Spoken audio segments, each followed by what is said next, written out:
성공하는 사람들의 7가지 습관. 사실 이 책은 꽤 오랫동안 읽었는데요. 개인적인 사정으로 독서를 길게 못했던 것도 있지만 마치 공부하는 것처럼 읽게 되는 것 같아요. 다양한 자기계발서가 있지만 어떤 책은 마음을 막 설레고 흥분되게 하기도 하는데 이 책은 차분히 공부하는 마음으로 읽었습니다. 아직 완벽하게 이해했다고 볼 수는 없어서 언젠가 한 번 더 정독할 계획입니다. 책을 읽으면서 마음에 닿았던 요약 문구들을 나누어 보고자 합니다. 삶이 지금 나에게 무엇을 요구하고 있느냐이다.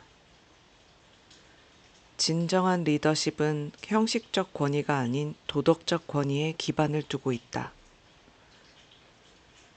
무릇 지킬 만한 가치가 있는 그 어떤 것보다도 더욱 네 마음을 지켜라. 인생의 문제들이 이에서 비롯됨이니라. 우리는 씨를 뿌린 만큼만 거둘 수 있으며 지름길이란 절대로 없는 법이다. 패러다임이란 우리가 세상을 보는 방식을 말한다. 모든 생명체는 성장과 발달에서 반드시 순서에 입각한 몇 가지 단계를 거친다. 발달 과정을 무시하거나 생략하면서 지름길을 찾는 것은 한마디로 불가능하다. 사람은 반복적으로 행하는 것에 따라 판명되는 존재이다. 따라서 타고남이란 단일 행동이 아니라 바로 습관이다. 자산에는 3가지 종류가 있다. 물질적, 재정적, 인적 자산이다. 오늘의 나는 어제 내가 한 선택의 결과이다. 조건이나 여건에 대해 걱정하는 대신 자신이 할 수 있는 것을 행한 것이 바로 주위 여건에도 영향을 미칠 수 있게 한 것이다.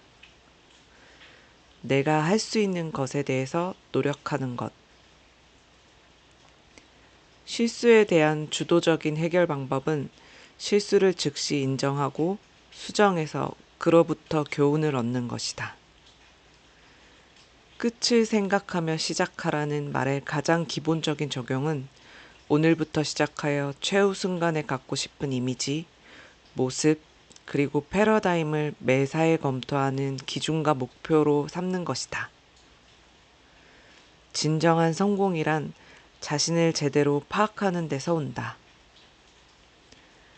안정감, 지침, 지혜, 역량의 원천이 될 것이다. 우리는 각자 인생에서 질문을 받고 있다. 따라서 자신의 삶에 대해 대답함으로써 인생에 대해 답할 수 있다. 인생에 대해 책임을 지는 것만이 그 대답이다. 생각을 넓혀라. 자세히 그리고 구체적으로 마음속에 그려보라. 이용할 수 있는 모든 감정과 느낌을 동원하라.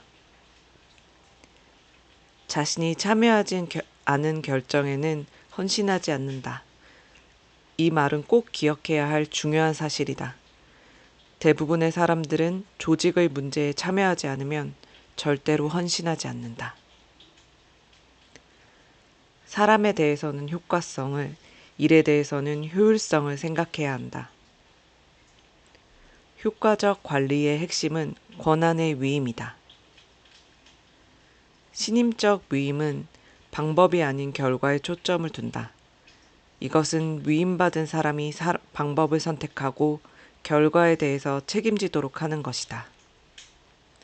중요한 것은 효율성이 아니라 효과성이다.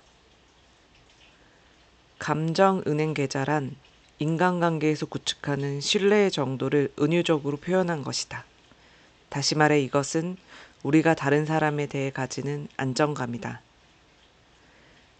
인간관계의 정립과 회복에는 장기간의 투자가 필요하다.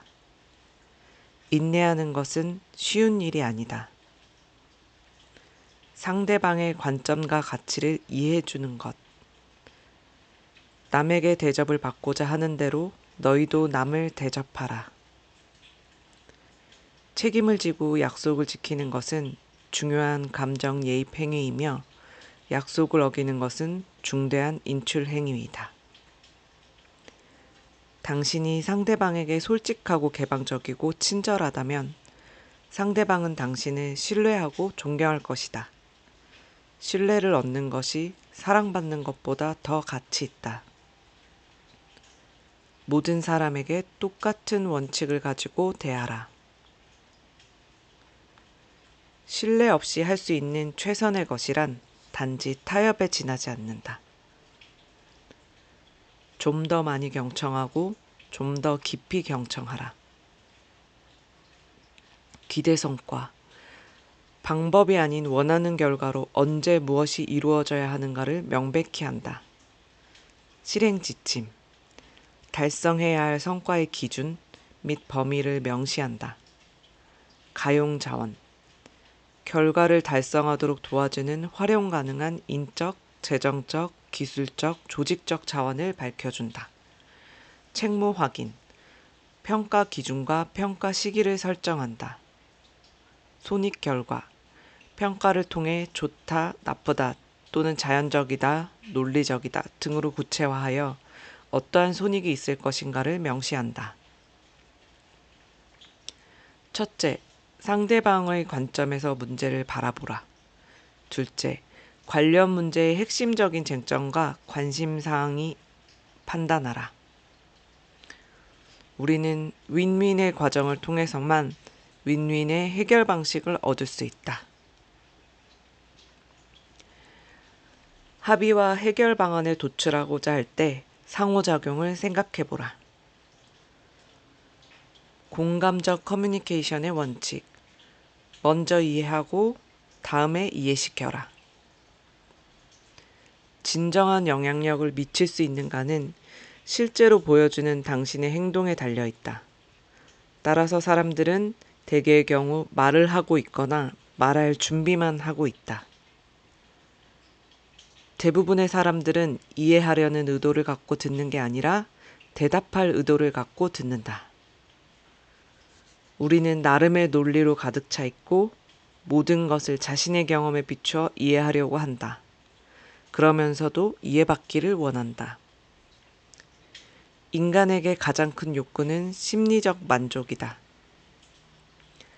아마추어 세일즈맨이라면 제품을 팔지만 전문적인 세일즈맨은 고객의 욕구와 문제점에 대한 해결책을 판매한다. 사람들의 욕구를 자기가 판매하는 제품과 서비스에 연관시키는 방법을 배운다. 만약 고객의 욕구를 만족시킬 수 없다면 제가 판매하는 제품이나 서비스는 당신의 욕구를 충족시키지 못할 겁니다 라고 말할 수 있는 성실성도 반드시 가지고 있어야 한다. 훌륭한 판단을 위한 열쇠는 이해하는 것이다. 자신의 생각을 분명하고 상세하게, 시각적으로, 그리고 상대방의 패러다임과 관심에 대한 깊은 이해를 바탕으로 설명할 수 있으면 자기 생각에 대한 신빙성을 훨씬 더 높일 수 있다. 당신은 이때 자기 스타일에만 집착하여 가두연설식의 수식어로 설명해서는 안 된다. 당신은 철저히 이해해야 한다. 성급히 서둘러서는 안 된다. 인내심을 갖고 상대를 존중하는 마음을 가져야 한다. 먼저 상대방을 이해하도록 노력하라. 문제가 생기기 전에 진단하고 처방하기 전에 자신의 생각이나 아이디어를 제시하기 전에 이해하도록 노력하라. 그것이야말로 효과적인 상호의존성에 대한 훌륭한 습관이다. 사람들 간의 정신적, 감정적, 심리적 차이점을 소중히 여기는 것이 시너지의 본질이다. 차이점을 소중히 여겨라. 신체적 자원은 우리 몸을 효과적으로 돌보는 활동으로 영양가 있는 음식의 섭취, 충분한 휴식과 긴장 이완, 규칙적인 운동 등을 포함한다. 조직이 돈을 벌지 못하면 효과적인 번영을 기대할 수 없다.